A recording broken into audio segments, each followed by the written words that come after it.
तस्लीम अला सय्यदिना व मौलाना मुहम्मदिन ख़ातमिन नबिय्यीन व अला आलिहि तय्यबीन अत्ताहिरीन व अस्हाबिहि राशिदीन अल-मुर्शिदीन व अज़वाजिहि उम्महातिल मोमिनीन व अला उलमाए शरीअतिहि व औलियाए तरीक़तिहि व शुहदाए महब्बतिहि अजमईन व अलैना माअहुम या अरहमर राहिमीन। अम्मा बाद अऊज़ु बिल्लाहि मिनश शैतानिर रजीम। बिस्मिल्लाहिर रहमानिर रहीम। या अय्युहन्नासु इत्तक़ू रब्बकुमुल्लज़ी ख़लक़कुम मिन नफ्सिन वाहिदतिन व ख़लक़ मिनहा ज़ौजहा व बस्स मिनहुमा रिजालन कसीरन व निसाअ वत्तक़ुल्लाहल्लज़ी तसाअलून बिही वल अरहाम इन्नल्लाह काना अलैकुम रक़ीबा। आमन्तु बिल्लाहि सदक़ल्लाहुल अज़ीम व सदक़ रसूलुहुन नबियुल अमीनुल करीम। इस्लामी भाइयों,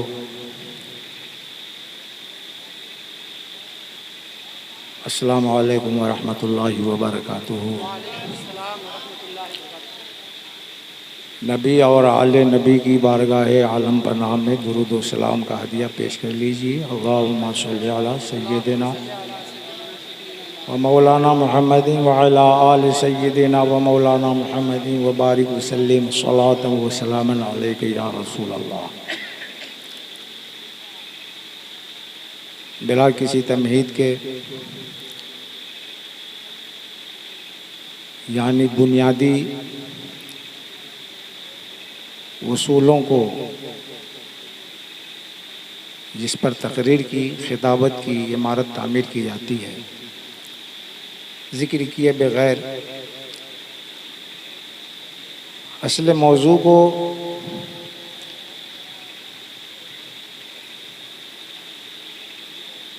ज़ेर बहस लाने की इंशाअल्लाह कोशिश की जाएगी।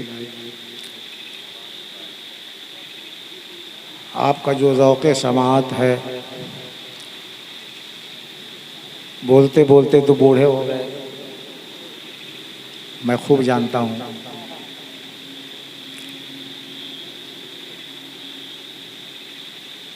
एक शेर सुन लीजिए ताकि आपको अपनी जिम्मेदारियों का एहसास हो सके। शेर तो भारी ज़रूर है लेकिन बड़ा ही बामाना शेर है ये। क़ुव्वते फ़िक्र अमल पहले फ़ना होती है। क़ुव्वते फ़िक्र अमल पहले फ़ना होती है, तब किसी कौम की शौकत पे ज़वाल आता है। शौकत समझ रहे हैं? बरतरी, इज्जत, गलबा। ज़वाल भी बहुत चालू लफ्ज़ है। तो फ़िक्र अंगेज़ तकरीर जो आपके अक़ीदे को मजबूती दे और इतना मजबूत बना दे आपके ईमान व अक़ीदे को कि आप अमल की राह पे सिर्फ चलना नहीं शुरू कर दें, दौड़ना शुरू कर दें। ऐसी तकरीर सुनने का ज़ौक़ रखिए ताकि आपकी दुनिया भी संवर जाए और आखिरत में भी रुसवाई का सामना न करना पड़े। तो आइए, मैंने चूँकि निकाह की तकरीब के मौके से हुसूल बरकत के लिए ज़िक्र की ये मजलिस सजाई गई है। ऐसे इस तरह की तकरीर मैं कुछ ख़ास लोगों के बीच बोला करता हूँ। आप लोग भी ख़ास हैं लेकिन उतने ख़ास नहीं हैं। मैं कोशिश करने जा रहा हूँ कि अवामी अंदाज में वो बात मैं कर जाऊँ जो इल्मी अंदाज में की जाती है, ताकि आप समझ सकें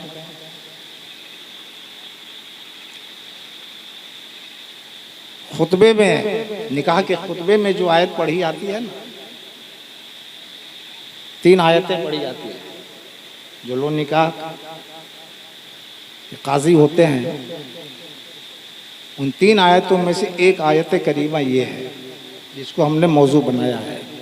या अय्युहन्नासुत्तकू रब्बकुमुल्लज़ी खलक़कुम मिन नफ्सिन वाहिदा। ए लोगो, यहाँ सिर्फ ईमान वालों को नहीं कहा जा रहा है। कुरान के अंदाज़े बयान को देखा जाए, या अय्युहन्नास, ए लोगो,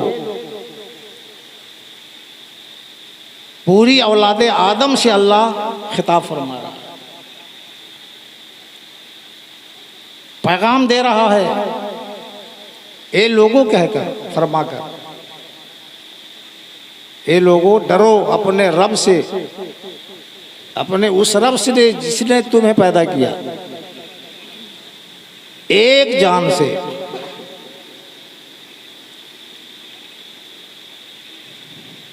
वखलक मिन्हा ज़ौजहा, और उस एक जान से उसकी बीवी को पैदा फरमाया।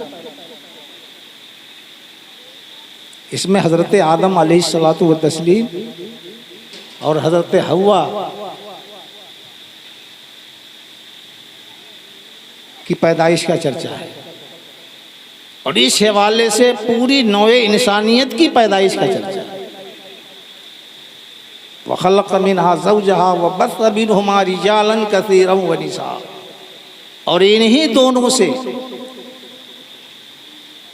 बहुत सारे मर्दों और बहुत सारी औरतों को अल्लाह ने पैदा फरमा के फैला दिया। पहले इसी को तय कर लिया जाए, वक्त की इजाज़त होगी, वक्त में गुंजाइश रहेगी तो फिर इसके बाद की बात आएगी। निकाह में ये आयत क्यों पढ़ी जाती है, सोचने की बात है।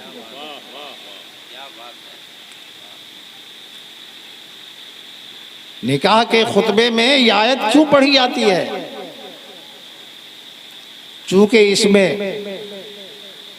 इसलिए पढ़ी जाती है चूंकि इसमें हम इंसानों की पैदाइश का चर्चा है और निकाह हमारी पैदाइश का जरिया है कि नहीं? निकाह क्या है? हमारी पैदाइश का जरिया है। हजरत आदम निकाह के जरिए नहीं पैदा हुए। अल्लाह ने मिट्टी का पुतला बनाया, उसमें रूह डाल दी,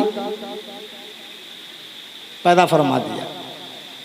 वहां निकाह जरिया नहीं बना।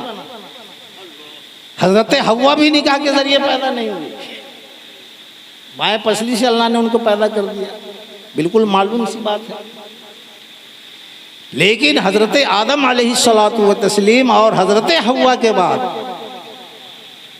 बाकी जितने इंसान आए, एक हजरत ईसा को छोड़कर सबकी पैदाइश में मर्द और औरत दोनों जरिया बनते हैं।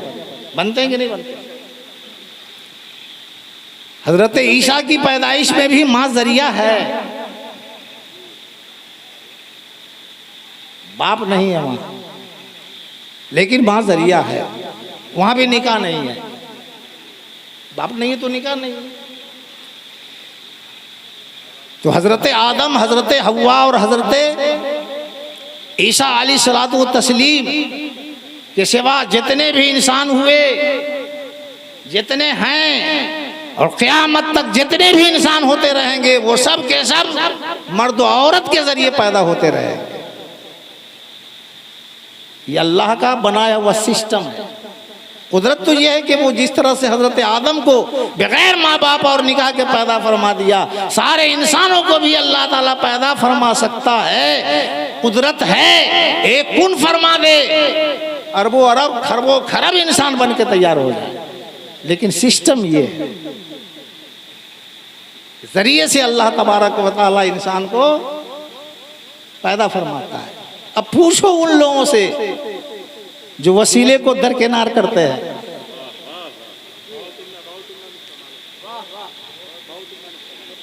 पूछो उन लोगों से जो वसीले का इनकार करते हैं और इनके इनकार ही नहीं दरकिनार करते हैं। एक है इनकार है, एक है दरकिनार। बड़े घटिया लफ्जों में इनकार करते हैं। उनसे पूछो कि जब तुम्हारी पैदाइश में अल्लाह ने तुम्हारे माँ बाप को जरिया बनाया, तुम डायरेक्ट हुए नहीं, अपने वजूद में तुम डायरेक्ट नहीं हुए, तो वजूद की बका में तुम कैसे डायरेक्ट रहोगे? मतलब ये है कि देता अल्लाह है, हस्ती अल्लाह ने अता की है, हमें वजूद अल्लाह ने बख्शा है, लेकिन अपनी कुदरत कामला से, अपनी हिकमत बालगा से माँ बाप को जरिया बनाया है। माँ बाप का रिश्ता निकाह के जरिए अल्लाह ने बना दिया। तो दोस्तों और बुजुर्गों, वसीला तो हमारी हस्ती के आगाज में ही है। वसीला तो हमारी हस्ती के आगाज ही में है। अब सोचो, जो लोग वसीला के मुनकिर हैं, उससे आप कैसे निकाह का रिश्ता कायम करते हो, कैसे उनको बिरादर बनाते हो? वो तुम्हारे कैसे बिरादर हो जाते हैं जो लोग के वसीला ही के मुनकिर है। वसीला नहीं है तो कुछ भी नहीं है। बात समझ में आ रही है?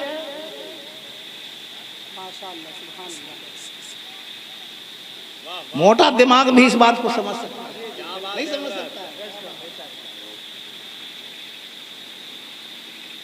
हमको तो बड़ी हैरत होती है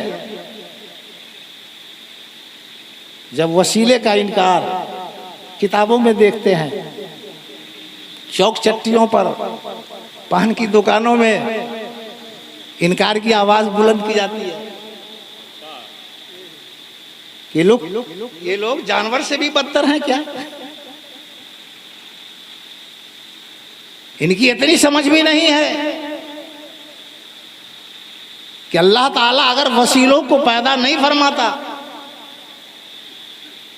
ज़राए को पैदा नहीं फरमाता, तो उसकी हिकमत का इजहार कैसे होता? अल्लाह जहां कादिर मुतलक है तो वहीं हकीम मुतलक भी है। ये कुदरत है कि बगैर वसीले के वो किसी को पैदा कर दे। ये कुदरत है कि बगैर वसीले के ईमान दे दे। ये कुदरत है कि बगैर वसीले के कुरान दे दे। ये कुदरत है कि बगैर वसीले के इस्लाम दे दे।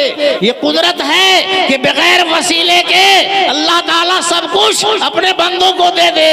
लेकिन हिकमत ये है कि वसीले के जरिए से दिया जाए, ताकि ये पता चले जहां अल्लाह कादिर मुतलक है वहीं हकीम मुतलक भी है, वही हकीम मुतलक भी है। तो अल्लाह की आधी शान मानते हो और आधी शान से इनकार करते हो। कुदरत का गुणगान गाते हो और हिकमत को पसे पूछ डाल देते हो। ये कैसे मुसलमान हो भाई? ये क्यों जाली कलमा पढ़ते हो? कलमा ही में वसीला है ला इलाहा इल्लल्लाह मुहम्मदुर रसूलुल्लाह। अगर सिर्फ अल्लाह ही का मानना ईमान होता तो मुहम्मदुर रसूलुल्लाह को ला इलाहा इल्लल्लाह से क्यों जोड़ा गया? पता ये चला ला इलाहा इल्लल्लाह जिंदगी भर पढ़ते रहोगे, मुसलमान नहीं होगे जब तक के मुहम्मदुर रसूलुल्लाह को उसके साथ नहीं जोड़ोगे।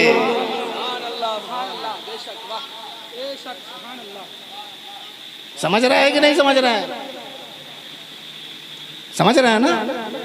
तो अल्लाह जिस्म दे रहा है तो वसीले से दे रहा है, जान दे रहा है तो वसीले से दे रहा है, ईमान दे रहा है तो वसीले से दे रहा है, ये जहान भी दे रहा है तो वसीले से दे रहा है। ये कुल जहान नबी पाक सल्लल्लाहु अलैहि वसल्लम के वसीले से मिला है जहानियों को, जहान वालों को। तब तो आला हजरत फरमाते हैं वो जो न थे तो कुछ न था, वो जो ना है तो कुछ न हो, वो जो ना हो तो कुछ न हो। जान है वो जहान की, जान है तो जहान। सुभान अल्लाह। नारे तकबीर, नारे रिसालत, जश्न ईद मिलादुन नबी। और या रसूल अल्लाह, जमीन व जमा तुम्हारे लिए, जमीन व जमा ऐसे नहीं आला हजरत कहा गया है। आला हजरत को आला हजरत, अपने जमाने का आला हजरत, ये नहीं कि सारे जमाने के आला हजरत है। ये सुन लीजिए, अपने जमाने के आला हजरत, ऐसे नहीं कहा गया है। सुनो क्या फरमाते हैं, जमीनो जमा या रसूल अल्लाह, जमीनो जमा तुम्हारे लिए, मकीनो मकान तुम्हारे लिए, सुनीनो सुना तुम्हारे लिए, बने दो जहां तुम्हारे लिए, देहन में जबा तुम्हारे लिए, बदन में है जहां तुम्हारे लिए, हम आए यहां तुम्हारे लिए, उठे भी वहां तुम्हारे लिए।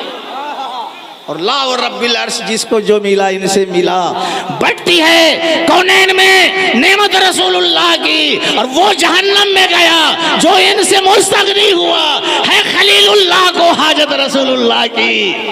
ये वहाबी हाजतमंद नहीं बनना चाहते हैं, ना बने जाए जहन्नम में। ये नबी है जो सरकार मुस्तफा सल्लल्लाहु अलैहि वसल्लम के हाजतमंद है, खलीलुल्लाह को हाजत रसूलुल्लाह।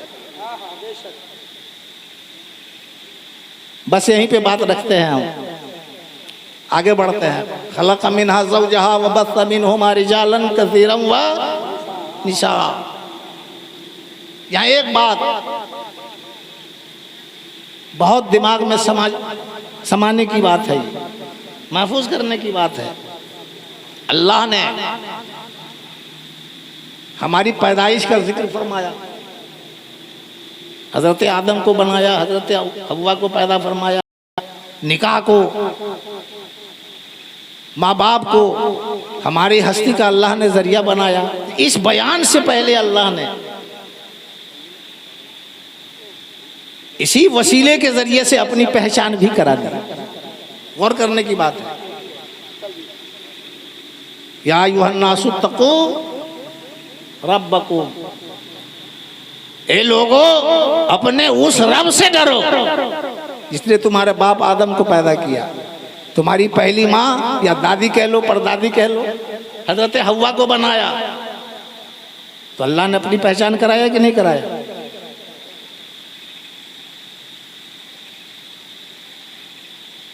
अल्लाह ने हस्ती देकर अपने एहसान का तज़किरा फरमाया कि मुझे पहचानना चाहते हो तो इस तरह से पहचानो कि हमने तुमको बनाया, हमने तुमको बनाया, पैदा फरमाया। और सिलसिले पैदाइश का अल्लाह ने बयान अपने मुकद्दस कलाम में इरशाद फरमा दिया कि आज हम अपनी हस्ती को अपने सामने रखकर, अपने दिल में, अपने दिमाग में, इस हस्ती में जो अजायब व गरायब हैं, इंसान में क्या कुछ नहीं है, इंसान में क्या कुछ नहीं है। मौलाए कायनात अली उल मुर्तज़ा रज़ी अल्लाह ताला अन्हु ने इरशाद फरमाया, अतासबु अन्नका जिर्मुन सगीर, ए लोगो क्या तुम ये गुमान करते हो कि हम मामूली जिस्म वाली एक मखलूक है? पहाड़ का जिस्म बहुत बड़ा है, दरिया की वसअत, समंदर की वसअत बहुत बड़ी है। हत्ता के बाद जानवर ऐसे हैं जो हमसे ज्यादा वसी जिस्म रखता है, ज्यादा वजन रखता है कि नहीं रखता है? अतः से वो अन्ना का जिर्मुल सगीर वफीकन तवल आलमुल अकबर, अरे तुम छोटा जिस्म जरूर रखते हो लेकिन बहुत बड़ी दुनिया आलम अकबर तुम्हारे अंदर समाया हुआ है। तुम खुलासा मौजूदात हो, तुम खुलासा। और बहुत बड़ी बात यह है, वनफ़क़्तु फ़ीहि मिन रूही, वनफ़क़्तु फ़ीहि मिन रूही, हमने इंसान में अपनी रूह को, अपनी तरफ की रूह को फूंक दिया, अपनी रूह से इंसान के जिस्म में डाल दिया। बहुत बड़ी बात है ये रूह क्या है? असले इंसान रूह है, जिस्म इसका उन्वान है, जिस्म इसका क्या है? उन्वान है। और कुरान से दलील सुनिए, जब हमारा जिस्म भी नहीं बना था, किसी का जिस्म नहीं बना था, सिर्फ रूह बनाई गई थी, कुन फरमाकर अल्लाह ने रूह को पैदा फरमा दिया। तो अल्लाह ने वादा लिया, एक अहद लिया, वही दखल रब्बुका मिन बनी आदम मिन ज़ुहूरिहिम ज़ुर्रियतहुम अशहदहुम अला अनफुसिहिम अलस्तु बिरब्बिकुम, क्या मैं तुम्हारा रब नहीं हूँ? क्या मैं तुम्हारा रब नहीं हूँ?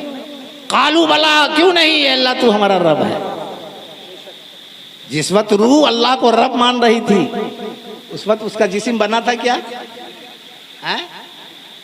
और सारी रूहों ने अल्लाह को रब माना, सारी रूहों ने, गौर से सुनिएगा इस बात को, फिरौन की रूह ने भी अल्लाह को रब माना, नमरूद की रूह ने भी अल्लाह को रब माना। जिस फिरौन ने आना रब्बकुमुल आला का दावा किया, मैं तुम्हारा सबसे बड़ा रब हूं, जब इस दुनिया में आया, जिस्म के साथ आया, तो अपने को सबसे बड़ा रब करार दिया, मनवाया भी। उसकी रूह ने आलम अरवाह में अल्लाह को रब माना। वहां किसी ने अल्लाह के रब होने से इनकार नहीं किया। क्यों नहीं इनकार किया? इसलिए इनकार नहीं किया कि वहां सिर्फ रूह थी, नफ्स नहीं था। वहां सिर्फ रूह थी, नफ्स नहीं था। रूह बेहिजाब अल्लाह के जलवों को देख रही थी।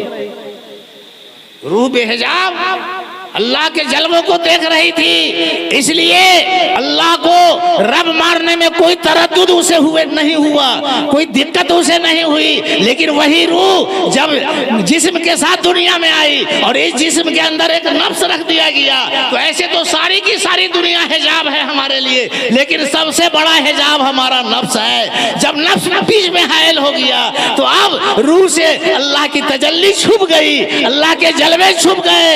अब उसी वादे को याद दिलाने के लिए अल्लाह ने पैगंबरों का सिलसिला कायम किया कि वहां तो जलवों को देखकर हमको रब माना था, अब हमारे पैगंबर पर भरोसा करके, एतमाद करके हमको रब मानते हो कि नहीं मानते?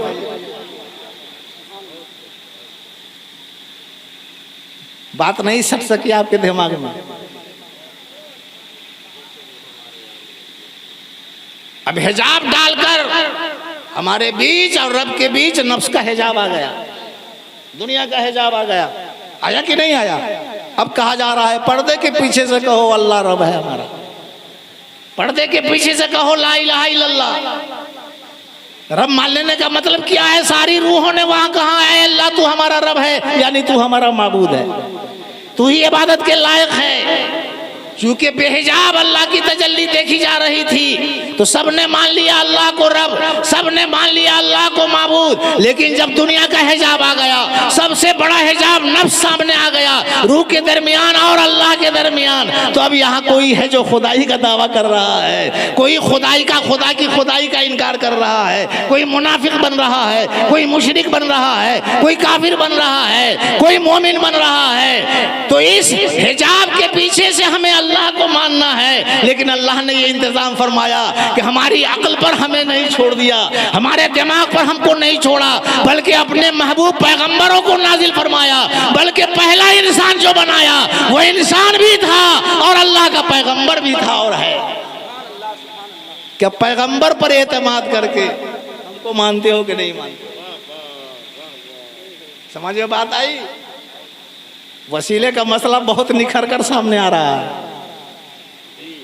वसीले का मसला बहुत ही निखर कर सामने आ रहा है। जब हम अल्लाह को पाने में नबी के मोहताज हैं, नबी के मोहताज हैं, तो जब अल्लाह के मानने में हम नबी के मोहताज हैं, अल्लाह के पाने में हम नबी के मोहताज हैं, तो किसी कुछ लेने में नबी के कैसे मोहताज नहीं रहेंगे? लेने में नबी के कैसे मोहताज नहीं रहेंगे? बोलो भाई। और जब अल्लाह का पाना बगैर नबी के नहीं हो सकता, अल्लाह पर ईमान, अल्लाह को मानना बगैर नबी के वसीले के नहीं हो सकता, तो अल्लाह से कुछ लेना बगैर नबी के वसीले से कैसे हो सकता है? हो सकता है? दिमाग अलाउ करता है? अल्लाह पाक ने फरमाया कुल हुवल्लाहु अहद, महबूब तुम फरमा दो अल्लाह है और एक है। महबूब तुम फरमा दो अल्लाह है और एक है। जो नबी के फरमाने से अल्लाह को मानेगा वही अल्लाह का मानने वाला करार दिया जाए।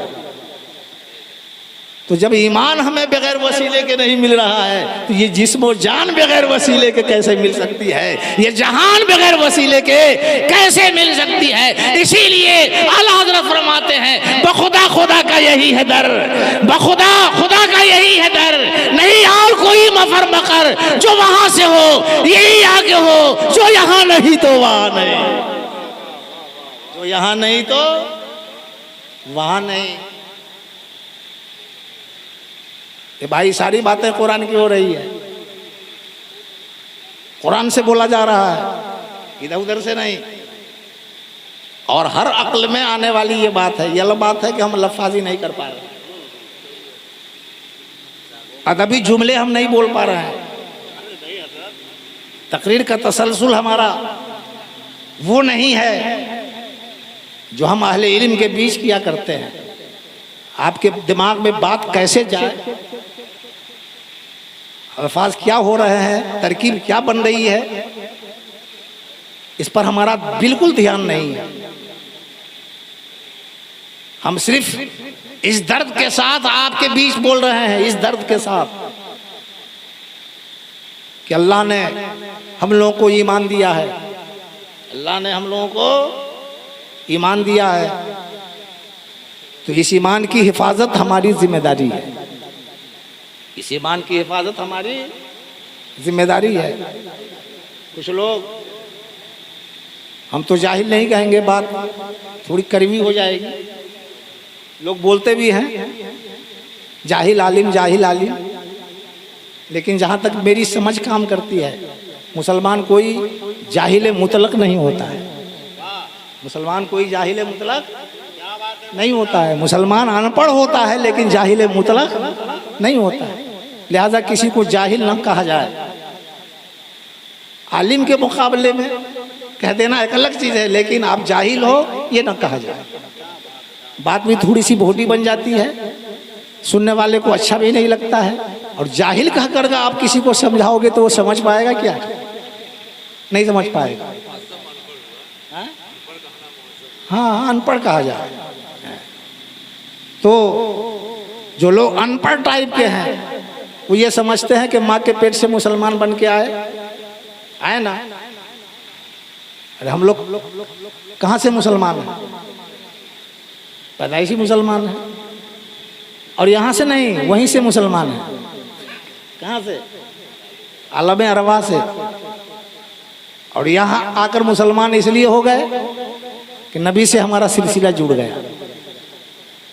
और सिलसिला भी जुड़ा तो एक बात और याद रखिए, ये लोग बहुत फंसते हैं ना, जो लोग वसीला का इनकार करते हैं, जब बहुत फंसते हैं तो कहते हैं ठीक है नबी का वसीला चलेगा लेकिन वली का वसीला नहीं चलेगा। नबी का वसीला चलेगा लेकिन वली का वसीला नहीं चलेगा। तो आप उनसे पूछिए, अब पूछिए क्या कहिए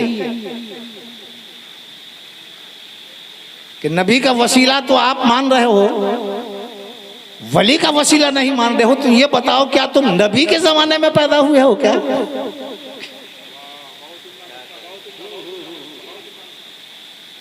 क्या तुम नबी के जमाने में पैदा हुए हो कि तुमको वली का वसीला नहीं चाहिए? ये सिद्दीक़ अकबर बोलेंगे तो ठीक होगा, इसलिए कि आपके बीच और नबी के बीच कोई वसीला नहीं है। उमर फारूक बोलेंगे तो ठीक रहेगा, उस्मान गनी बोलेंगे तो ठीक रहेगा, मौला अली बोलेंगे तो ठीक रहेगा।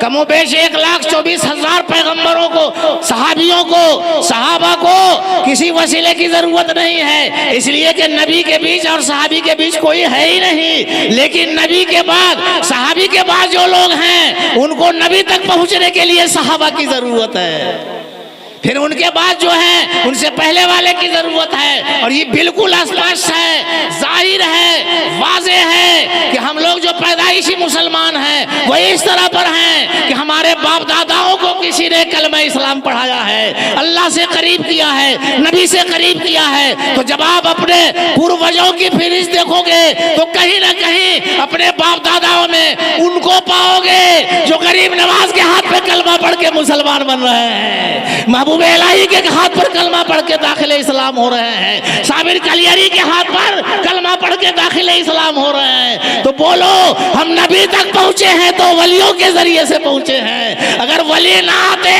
तो हमारे बाप दादा मुसलमान न होते, और हम बाप दादाओं के घर में आज मुसलमान नजर नहीं आते।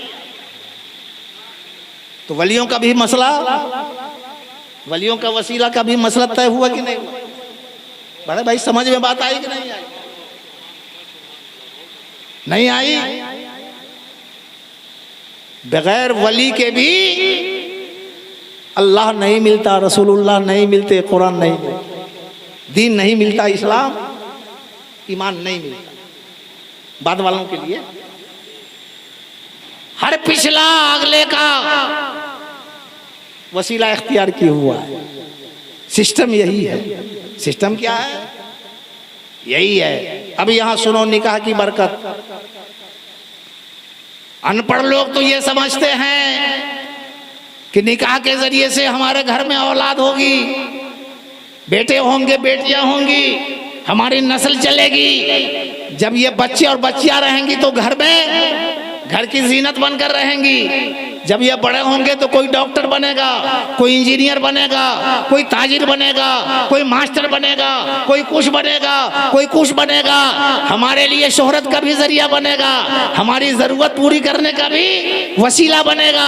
ये अनपढ़ की समझ है, ये सब भी होते रहेंगे। निकाह की बरकत है निकाह के जरिए से, लेकिन निकाह की सबसे बड़ी बरकत ये है कि इस निकाह के जरिए से कलमा तय्यब ला इलाहा इल्लल्लाह मुहम्मदुर रसूलुल्लाह कहने वाला और मानने वाला पैदा होता रहेगा, जिसके सजदे से, जिसकी पेशानी से मस्जिदें आबाद होंगी, ईदगाहें आबाद होंगी।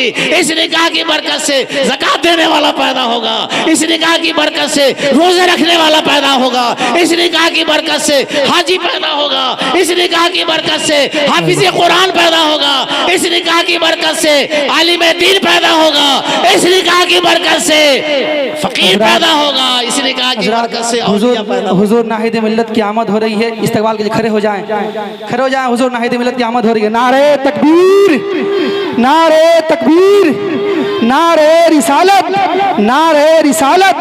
हुजूर नाहिद मिल्लत, हुजूर नाहिद मिल्लत, हुजूर बदरे शरीयत, खानकाहे हैदरिया, खानकाहे हैदरिया, मसलके आला हजरत, मसलके आला हजरत।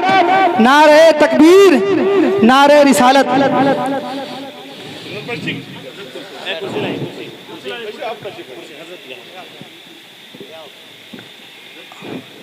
अल्हम्दुलिल्लाह, हम लोग जिनका बेसब्री से इंतज़ार कर रहे थे, वो चमकता हुआ चांद, वो माहताब, वो हमारे मुर्शिद हमारे दरमियान तशरीफ़ ला चुके हैं। आप हज़रात इनके चेहरे रुखे ज़ेबा की ज़ियारत करें और अपने ईमान में, अपने आँखों की रोशनी में इजाफा फरमाएं। निकाह से बेटा होगा, बरकत की बात है। बेटी होगी, बरकत की बात है। लेकिन निकाह से मोमिन पैदा होगा, ये सबसे बड़ी बरकत है। नमाजी पैदा होगा, बरकत है। आलिम दीन पैदा होगा, बरकत है, सबसे बड़ी बरकत। हाफिज कुरान पैदा होगा, सबसे बड़ी। डॉक्टर बनेगा, ये भी बरकत है। अगर ईमानदार डॉक्टर है तो ये भी बरकत कुछ कम नहीं है। बिशर हाफी के सामने एक बादशाह का जिक्र किया गया। उस जमाने के किसी मुल्क का बादशाह था जो दिन में रोजा रखा करता था, सौमे दाऊदी। एक दिन रोजा, एक दिन इफ्तार, और रात में तहज्जुद ही नहीं, नवाफिल पढ़ा करता था। तो हजरत बिशर हाफी रहमतुल्लाह ताला अलैह ने फरमाया, ये बादशाह अपना रास्ता भूल गया, इसका जो काम था ये कर नहीं रहा है, और जो दूसरे का काम है वो ये कर रहा है। ये काम तो फकीरों का है। ये काम किसका है? फकीरों का है। बादशाह का काम तो ये है कि वो फराइज अदा करे, वाजिबात अदा करे, सुन्नतें अदा करे और मालो दौलत से, हुकूमत से गरीबों की मदद करे, भूखों को खाना खिलाए, कपड़ों को, नंगों को कपड़ा पहनाए, बीमारों की तीमारदारी करे। लोगों की जरूरतें पूरी करना भी बहुत बड़ी इबादत है। जो लोग दुनिया में लगे हुए हैं, दुनिया कमाते हैं, दुनिया के मैदान में हैं, उनके लिए दुनिया को खर्च करना, अपनी दुनिया को खर्च करना, अल्लाह ने जो दुनिया दिया है उसको खर्च करना नफली इबादत से ज़्यादा बेहतर है। नफली नमाज से, नफली तिलावत से, नफली रोज़े से, नफली हज से ज़्यादा बेहतर क्या है? लोगों की ज़रूरत को पूरी, नफली नफली याद रखिएगा, मुतलक नमाज नहीं। तो अगर आपकी औलाद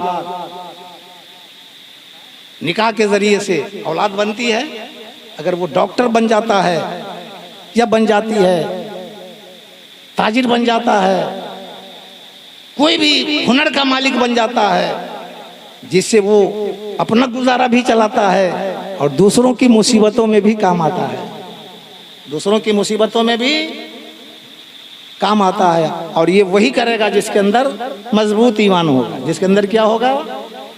मजबूत ईमान होगा। कमजोर ईमान वाला भी कुछ ना कुछ करता है। अरे पूरी ज़कात नहीं देता है, कुछ तो देता है, लेकिन देता है। अब आप समझ में, आपकी समझ में बात आई? ये निकाह सिर्फ ख्वाहिश पूरी करने का जरिया नहीं है। सही ख्वाहिश अल्लाह ने पैदा की है, ख्वाहिश तो इसको सही रुख में कैसे लगाया जाए, इसका जरिया है जरूर, लेकिन इसकी बरकतें इतनी हैं कि दीनों दुनिया की सारी बरकतें सिमट कर निकाह में आ जाती हैं। गौर कीजिएगा, दीनों दुनिया की सारी बरकतें निकाह के अंदर आ जाती हैं। और ऐसे बाबरकत कामों को हम लोगों ने रिवाजी काम बना दिया, खानदानी काम बना दिया। इसमें खाला की मर्जी चल रही है, इसमें मामू की मर्जी चल रही है, इसमें बहनोई की मर्जी चल रही है, इसमें बहन की मर्जी चल रही है कि नहीं चल रही है? भाई निकाह में किसकी किसकी मर्जी नहीं चल रही है? चाचा अलग मर्जी चला रहा है। समझ रहे हैं हम क्या कहना चाह रहे हैं?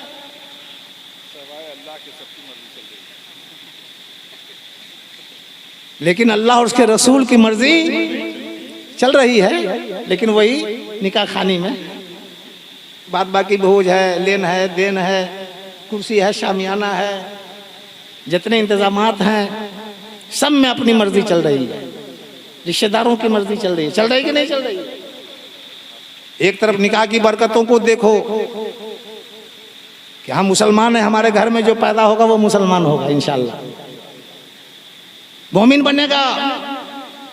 और इसकी दलील सुन लो एक और, वो ऐसा मोमिन है, बच्चा जब नाबालगी में मर जाता है तो उसकी दुआएं, नमाज जनाजा कितने लोगों को याद है? बहुत अफसोस के साथ कहना पड़ता है कि जिस कौम को नीयत मालूम नहीं है कि हर नमाज जनाजा में जब सफ़े लगती है तो इमाम साहब को नीयत बताने की ज़रूरत पड़ती है, जबकि नीयत दिल के इरादे का नाम है।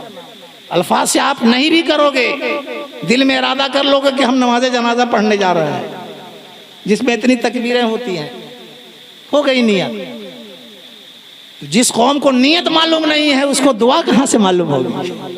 तो देखिए बच्चों की दुआ क्या होती है, बच्चे हो या बच्चियां। अल्लाहुम्मा जअल्हु लना फरता वजअल्हु लना अजरम व ज़ुखरा वजअल्हु लना शाफियन व मुशफ़्फ़ा। अगर मुअन्नस है, लड़की है, तो हु की जगह हा पढ़ा जाता है। मतलब एक ही है कि अल्लाह इस बच्चे को हमारे लिए पेशरो बना दे, यानी सामान्य राहत बना दे, ज़ख़ीरा रहमत बना दे। और सबसे प्यारी बात कि अल्लाह इस बच्चे को हमारे लिए सिफारशी बना दे, शाफे सिफारशी बना दे, और ऐसा सिफारशी बना दे जिसकी शफात रद्द नहीं हो, जिसकी शफात क्या हो? रद्द नहीं हो। शाफ़िउन व मुशफ़्फ़ा। यहाँ भी एक धोखा का जवाब है जो वहाबी लोग देते हैं क्या जिंदों को वसीला बनाया जाएगा, मुर्दों को नहीं बनाया जाएगा। दलील नोट कीजिए, ये बच्चे जिनको शाफे बनाया जा रहा है, ये जिंदा है कि मुर्दा है? बोलिए। मुर्दा बमाने इसके जिस्म से जान निकल गई है ना? तो जब मुर्दों को वसीला नहीं बनाया जा सकता तो फिर ये बच्चे वसीला क्यों बन रहे हैं? और किसी मौलाना के फतवे से नहीं बन रहे हैं, ये रसूलुल्लाह के फतवे से बन रहे हैं। ये दुआ हदीस से माखूज है और मेरे ख्याल से वहाबी भी पढ़ते हैं, लेकिन समझते नहीं। यहां मैं 2 मिनट के लिए आपसे पूछना चाहता हूं कि ये दुआ सिर्फ मौलाना लोगों के बच्चों के लिए नहीं है, पीरों के बच्चों के लिए नहीं है, नमाजियों और हाजियों के बच्चों के लिए नहीं है, शराबी के भी बच्चे हैं तो उनके लिए भी यही दुआ है, बेनमाजी के बच्चे हैं तो उनके लिए भी यही दुआ है, सूदखार के बच्चे हैं तो उनके लिए भी यही दुआ है। मतलब ये है कि बेनमाजी के बच्चे मरने के बाद हमारे शाफे हो सकते हैं, लेकिन गरीब नवाज इंतकाल के बाद शाफे नहीं हो सकते। ये कैसा दीन है? गौसे पाक शाफे नहीं हो सकते, या औलिया शाफे नहीं हो सकते। ये चोर चुहार के बच्चे हैं जो शाफे बन रहे हैं, पैरवीकार बन रहे हैं, सिफारशी बन रहे हैं, और ये पाक लोग हैं, पाक नफूस हैं, जिनके वसीले को शिर्क कहा जा रहा है या बिदअत के खाते में रखा। बोलो ये कैसा दीन है? नहीं समझ में बात आई ना? मचल जाना चाहिए आपको। कितनी बड़ी दलील है, जिसके आगे वो टिक नहीं सकता है। अरे हमारे बच्चे गुनहगारों के बच्चे वसीले बन गए। गुनहगारों के बच्चे क्या बन गए? वसीले बन गए मरने के बाद। और ये पाकबाज लोग, ये औलियाए किराम, ये गौसो ख्वाजा, ये कुतुब अब्दाल, ये वसीले नहीं बन सकते। बताओ ऐसा दिन चलने वाला है? ऐसे धर्म को कहां रखा जाए? ऐसे अकीदे को कहां रखा जाए? अरे किसी का दिल संदास होगा जिसमें ये अकीदा रहेगा। ऐसा अकीदा तो संदास में भी रखे जाने के लायक नहीं है। इतना बदबूदार अकीदा है। संदास समझ रहे हैं? समझ रहे हैं कि नहीं समझ रहे? और ऐसे बदबूदार अकीदे वालों को गले लगाते हो भाई, मुआमलात कर सकते हो, दीनी भाई नहीं बना सकते, हमारा इस्लामी भाई नहीं बन सकता। मैं खुलकर बोलना जानता हूं, समझ गए? क्यों वहाबियों क्या रिश्ता करके वहाबियत को पटा रहे हो अपने घर के अंदर? क्यों वसीला के मुनकिरों से रिश्ता करके अपने घर के अंदर उस अकीदे को ला रहे हो जो अकीदा इतना गंदा है, इतना गंदा है कि संडास की बदबू भी उससे पनाह मांगती होगी। उस अकीदे को उस दिल में सजाते हो जिस दिल में कलमा सजाने का दावेदार हो। याद रखो, जहां ये गंदा अकीदा रहेगा वहां तौहीद और रिसालत का अकीदा नहीं रहेगा। इसलिए कि पाक अकीदा है, मुतहर अकीदा है, ताहिर अकीदा है, खुशबूदार अकीदा है। जहां ये अकीदा रहेगा वहां वो अकीदा नहीं रहेगा, जहां वो अकीदा रहेगा वहां ये गंदा अकीदा नहीं रहेगा। खुलकर सुन लो, बिल्कुल वाज़ेह सी बात है।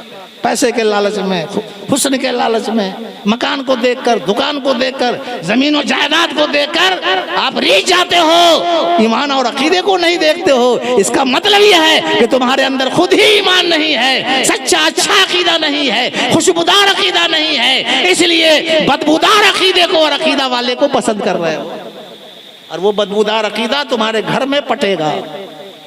वो बदबूदार अकीदा तुम्हारे घर में पटेगा। हम औलिया अल्लाह के दीन को लेकर चल रहे हैं, हम उनके मसलक को फॉलो कर रहे हैं। बात समझ में आ रही है? और ये लोग औलिया किराम के पक्के और कट्टर दुश्मन हैं। मुनकिर तो बहुत हैं, ईसाई भी मुनकिर हैं, यहूदी भी मुनकिर हैं, बौद्धिस्ट भी मुनकिर है, मुनकिर होना और है, बदतमीज होना और है, लेकिन हमारे वलियों की तौहीन कोई यहूदी नहीं करता है जो वाकई वली है, कोई ईसाई नहीं करता है, कोई गैर मुस्लिम नहीं करता है, कोई बौद्धिस्ट नहीं करता है, बल्कि वलियों की विलायत को, उनकी रूहानी ताकत को दुनिया के जितने दिनों धर्म के मानने वाले हैं सभी तस्लीम करते हैं। उनकी चौखटों पर सारे लोग हाजिरी देते हैं और हाजिरी देने से कतराते हैं तो ये वहाबी है जो कतराते हैं, जो मज़ारों को नहीं मानते बल्कि मज़ारों को बुत से तशबीह देते हैं, बुतखाना कहते हैं और वहां जाने को हराम ही नहीं कहते हैं बल्कि शिर्क कहते हैं। और ऐसे लोगों को दोस्त बना रहे हो। मैं सारे सुन्नियों से हाथ जोड़कर अपील करता हूं कि अपने मसलक को, अपने ईमान को, बुजुर्गों के मसलक को संभालो। अल्लाह ने एहसान किया है कि बगैर किसी मेहनत के हमें ईमान अता हो गया। माँ के पेट से ईमान लेके आ गए। हम मकान बनाते हैं तो मेहनत का समरा होता है, नतीजा होता है। अरे हमने नहीं मेहनत किया, हमारे बाप दादा ने मेहनत किया कि नहीं किया, तब ना मकान हमारे पास है, जमीन है, जायदाद है, कोई इल्म है, कोई हुनर है, तो मेहनत है उसके पीछे। लेकिन ईमान तो अल्लाह ने महज अपने फजल बगैर मेहनत के दे दिया, बगैर मेहनत के हमें दे दिया है। बगैर मेहनत के ईमान मिला हुआ है, इसलिए इसकी कदर नहीं है। मकान मेहनत से बनाते हो इसलिए इसकी कदर है, जमीन मेहनत से खरीदते हो इसलिए इसकी कदर है, कोई इल्म और कोई ओहदा, कोई मनसब मेहनत से हासिल करते हो इसलिए उसकी कदर है। लेकिन ईमान बगैर मेहनत के मिल गया है इसलिए इसकी कदर नहीं है, इसका वैल्यू नहीं है। तो याद रखो, जो ईमान को वैल्यू नहीं देगा, ईमान भी उसको वैल्यू नहीं देगा, उसके सीने में ईमान नहीं रहेगा। हदीसें सही है कि लोग चार तरह के होते हैं। एक वो हैं जो मोमिन पैदा होते हैं मोमिन के घर में और मोमिन होकर मरते हैं। मोमिन के घर में मोमिन पैदा होते हैं और मोमिन होकर मरते हैं। एक वो हैं जो कुफार के घर में कुफार बनकर पैदा होते हैं कुछ लोग और कुफ्र पर मरते हैं। एक वो हैं जो कुफ्र के माहौल में पैदा होते हैं लेकिन अल्लाह के फजले से वो साहिब ईमान हो जाते हैं। बहुत सारे लोग हैं दुनिया के अंदर, है कि नहीं? तो दो ये हो गए और तीसरा वो है जो ईमान वाले के घर में पैदा हुए और ईमान पर वो मरा, और चौथा वो है जो ईमान वालों के घर में पैदा होता है और मरता है कुफ्र पर, मरता है कुफ्र पर।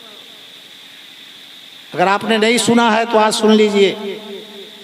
हजरत हातिम असम, बड़ा नाम है वलियों में, इनके सामने एक कफन चोर आया तौबा करने के लिए।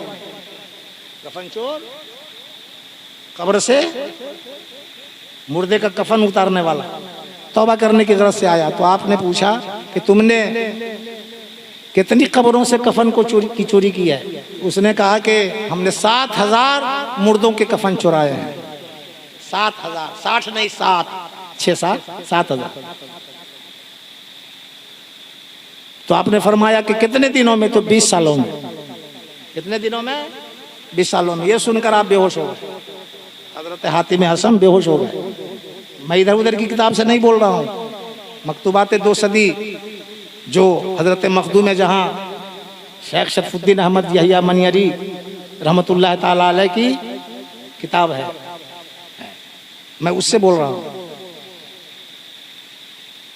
फिर आपने पूछा, कुछ देर के बाद होश में आए, पूछा कि ये बताओ कि इन 7,000 में जिन मुर्दों के तुमने कफन चुराए कितने लोगों के सर किबले की तरफ थे, रुख किबले की तरफ, किबला की तरफ कर देते हैं कि नहीं?